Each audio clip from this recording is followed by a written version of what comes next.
Hi everyone, I hope that you are all doing well. This week we will begin our next learning module on whether or not gifted education is a right or a privilege. Before I jump into that new content, I'd like to say a couple of things about your past couple of assignments. Um, First off, and this is just kind of a checklist, but I'm seeing a lot of questions about telescoping. Telescoping is a form of acceleration in which we teach content in a shorter amount of time than usual. In contrast to grade skipping, which is very well known in terms of acceleration, telescoping does not happen like one full year ahead. So, for example, a common form of telescoping would be doing 3 years worth of work in 2 years, or maybe doing a 2 semester course in a 1 semester time period. So basically, telescoping is a form of acceleration, but it's not quite equal to jumping from fifth grade to sixth grade. So there is a little bit of difference there. I did see a lot of different questions with that. Another theme I'm seeing is how surprised you guys are about the importance of allowing gifted students to work together. And several of you have mentioned that in your other classes, you've talked about providing a lot of differences in your groups in terms of student productivity, which is true. So one thing I really want to point out to you guys, just because we say we are grouping our gifted students together, that does not mean that these gifted students are all the same. Within that group of gifted students, they will have different interests, they will have different gifts, they will have different areas for improvement. So within that group, it's not as if we're placing the gifted students together, therefore there's no variability. In fact, that actually allows for better differentiation in terms of interest and their ability to work with one another. When we do think about mixing groups in terms of ability, particularly when we have a very high achieving or very gifted student who's placed with a child who is struggling in the same content, the thought that, oh, this is great, we'll have the gifted student tutor the student who is struggling, is not really a good idea. And the reason for that is gifted students see the world differently. They solve problems very differently. In fact, a great indicator of a gifted student is when they solve the problem differently than you wanted the students to solve a problem. So if we ask our gifted students to tutor those who are struggling, it might actually be a hindrance to both of those students. Because if we are requiring the gifted students to explain, they could actually be explaining in a manner that's quite confusing to our students who may be struggling.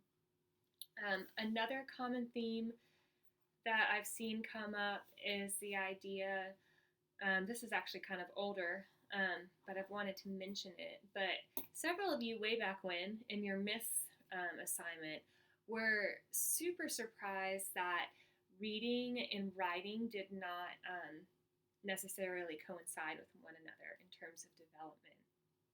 An important thing to remember here is your concept of asynchronous development. So as gifted students are growing and developing, what happens quite simply is that their brains often become way ahead of their bodies. So it may be that the child is reading on a third grade level, but they have yet to develop the fine motor skills or the executive functioning skills to be able to engage in writing. And that's one of the main reasons why we don't see a direct correlation between the two in the gifted population. Again, I mentioned this last week, but as we continue in our studies, just making sure that we are looking for multiple sources of evidence before we make any conclusions about our students.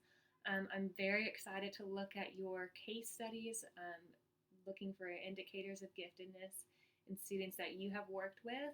One of the reasons I like this activity is it really prepares you to be the educator who is collecting evidence for students to potentially be gifted.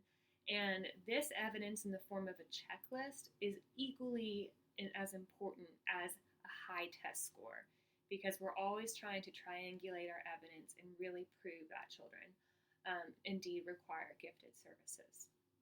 So, gifted services, great lead in. This week's module starts investigating whether gifted education is a right or a privilege. I will say up front, I believe this to be the hardest module, mainly the content. It kind of goes against what we want to be true.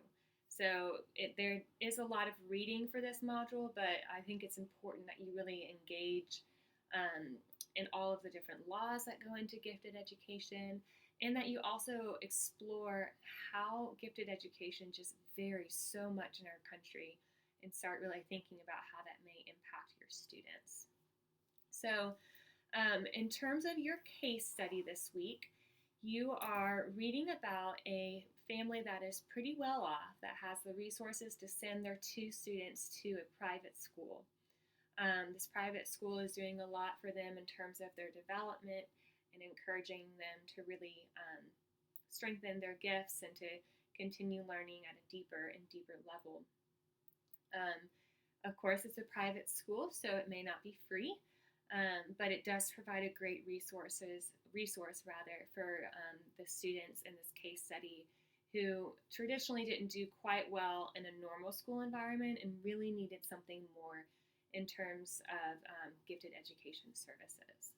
So read your case study, read over it. It's the case of a family. I believe their last name is the Torellos. I can never pronounce it though. This is actually a source from NPR. And read about why they chose to send their students to this private school, and some of the benefits that they most likely reaped from that opportunity. After reading all of your library materials, again, not word for word, you're starting with which form of material you feel most comfortable with. So if you feel most comfortable with videos, start there. If you feel most comfortable with reading, start there. It intentionally repeats itself, guys. I'm trying to give you multiple representations of everything. As you are reading these library materials, think about these 2 discussion questions. So within your discussion post, I am asking you to respond to 2 different questions. Number 1, do all students, as in all students here, so focusing just on America, do all students have the right to the services that the children in this case study had the right to benefit from? So these 2 children, the Torello children, they had the opportunity to go to this private school for gifted education services. The question is simply, do all children have the right to those gifted education services? What I'm really getting at here is for you to look deeply into the expectations of gifted education around our nation. Gifted education is handled statewide and locally, so there are not like federal rules that are indicating how gifted education should work in our state. So it's a lot to think about. Do we all have the same rights when actually giftedness is even defined differently in various different states? So that's a challenging question to think through. And I am asking that you very specifically consider your library material to back up your response. So number 1, do all students have the right to that gifted education like the Torello children had? And number 2, who is responsible for educating the gifted? Is it just the gifted education teacher? Is it just the gifted coordinator? Is it every teacher? Is it the state? Is it the country? Maybe a little bit of everything. But I do want you to explore who is responsible for educating these students. Now, something that always helps my students with this post is for me to kind of give you a sneak peek of next week. So this week is all about really hitting that content hard, really investigating what are we required at the country, at the state level, at the nation level. What are we required to do for these students who are gifted? And wait a second, how do we define giftedness from state to state? So for this particular case study, it is extremely important that you are citing your sources, This is not your opinion. This post is all about what does the research say? What does the law say? And you may not like what the law says. In fact, I would be surprised if you did. So remember, I'm not looking for your opinion on this post. I'm looking for you to really dig into the truth and what the law says, what the research says. A lot of you are saying, wait, if gifted students should be pulled out to best serve them, why don't we do that? Because of money, guys, and because of laws. And that's what's frustrating about this course, but also important that you get a full context of everything. Now, to calm you down a little bit, next week you have an assignment for writing a gifted education philosophy statement. And that is your opportunity to express your personal opinion, to tell me what you think is most important for these gifted students. And that's where you can vent, okay? So this week it's everything. What does the law say? What does this content tell me? What's actually happening? Next week, it's your opportunity to voice your opinion and really dig into what we may think needs improvement. So as always, I'll be looking for your initial post by Friday and your response to each other's posts by Sunday. Please let me know if you have any questions, and I look forward to hearing from you all. Thanks.